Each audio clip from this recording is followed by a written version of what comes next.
say ready, hidden, they honk, honk, and then they're laughing, Ginny, and it's like, the chief was killed in this.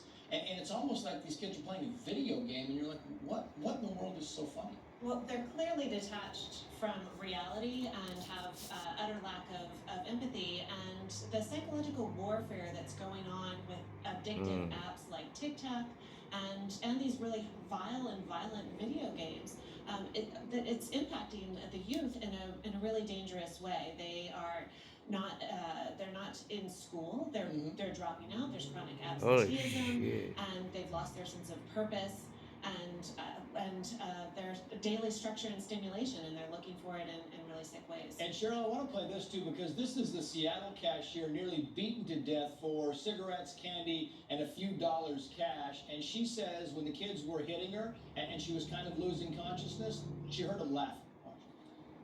Honestly, I don't know. I don't know if it's just kids don't seem to fear anything anymore. They don't.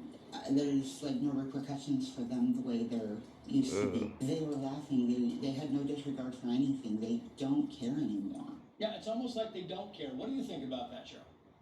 Well, I think it's a combination of things, and if I had to just rattle off the top three, I mean, when we closed schools, we basically showed kids that they don't matter, and a lot of kids really took that to heart.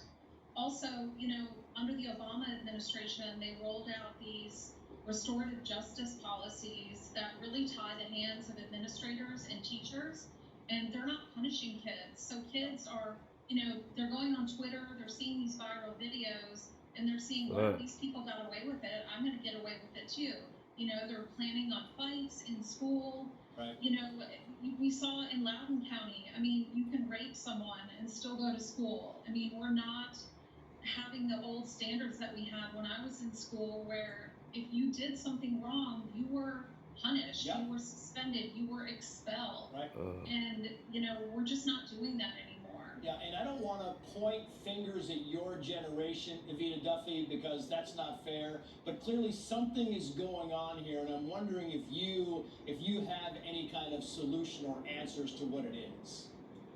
Yeah, well, there are a lot of things going on, but I think the biggest cause of all of this is that we are experiencing a spiritual and a familial crisis. An exorbitant amount of Gen Zers are growing up without a father in the home.